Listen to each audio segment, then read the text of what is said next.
Amir. In India, we have many vast cities, just as in America. There, too, you are one among millions. But there, at least, you know your neighbors. Here, one cannot say that. The object in America is to avoid contact, to treat all as foes unless they're known to be friends. Here, you have a million crabs living in a million crevices. When I saw the garden for the first time, so green among the dark brick buildings, I thought back to my parents' Persian rug. It showed climbing vines, rivers and waterfalls, grapes, flower beds, singing birds, everything a desert dweller might dream of. Those rugs were indeed portable gardens. In the summers in Delhi, so very hot, my sisters and I would lie upon it and try to press ourselves into its world. The garden's green was as soothing to the eye as the deep blue of that rug. I'm aware of color. I manage a fabric store. But the garden's greatest benefit, I feel, was not relief to the eyes, but to make the eyes see our neighbors. I grew eggplants, onions, carrots, and cauliflower. When the eggplants appeared in August, they were pale purple, a strange and eerie shade. When my wife would bring our little son, he was forever wanting to pick them. There was nothing else in the garden with that color. Very many people came over to ask about them and to talk to me. I recognized a few from the neighborhood. Not one had spoken to me before, and now how friendly they turned out to be. The eggplants gave them an excuse for breaking the rules and starting a conversation. How happy they seemed to have found this excuse to let their natural friendliness out. Those conversations tied us together. In the middle of the summer, someone dumped a load of tires on the garden at night as if it were still filled with trash.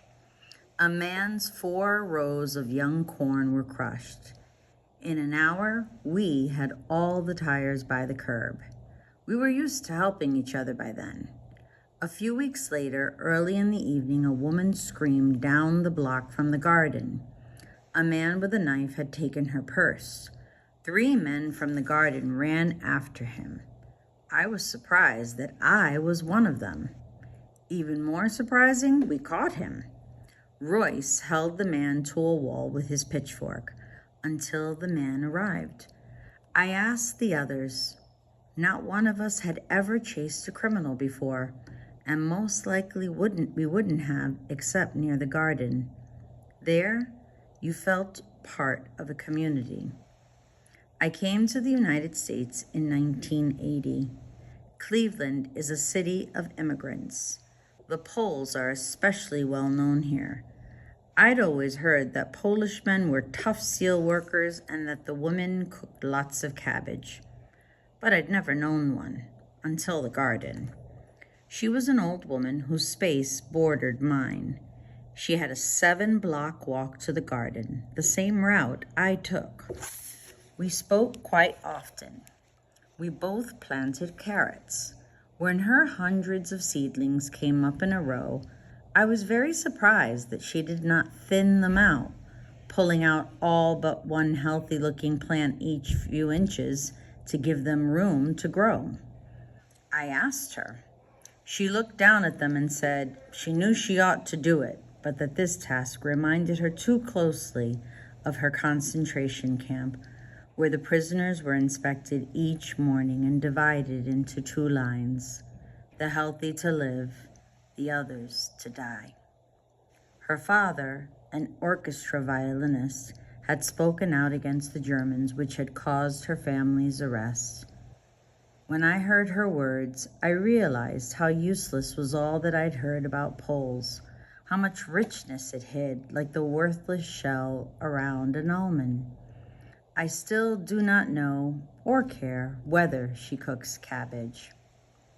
The garden found this out with Royce. He was young and black. He looked rather dangerous. People watched him and seemed to be relieved when he left the garden. Then he began spending more time there.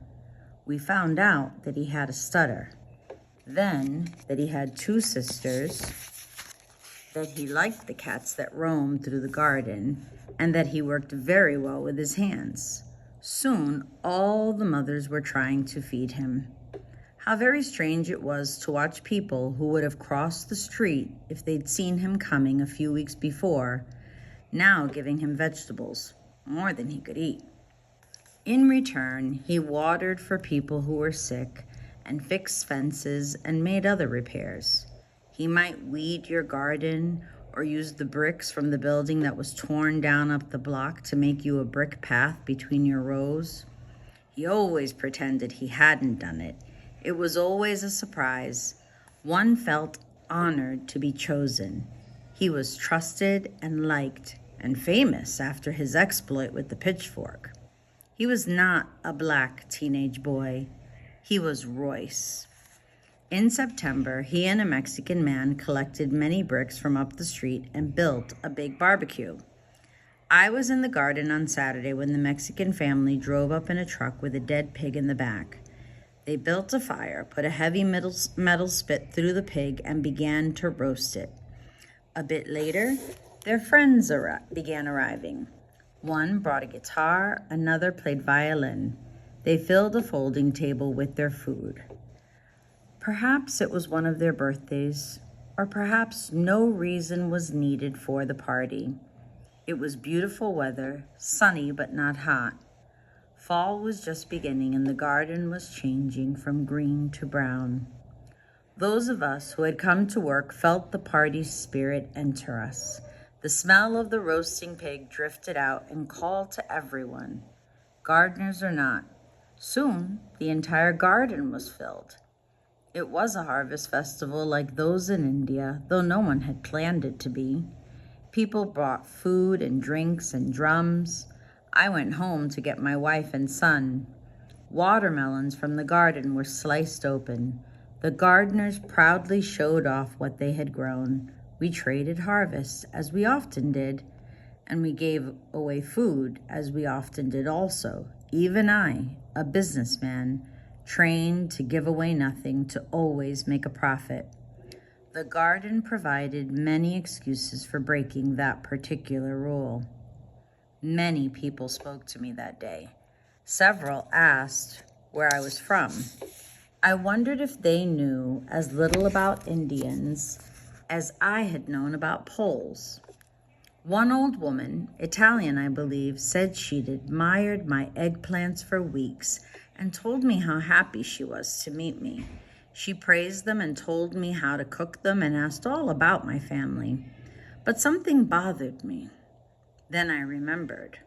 A year before, she'd claimed that she'd received the wrong change in my store.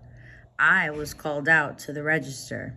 She'd gotten quite angry and called me, despite her own accent, a dirty foreigner.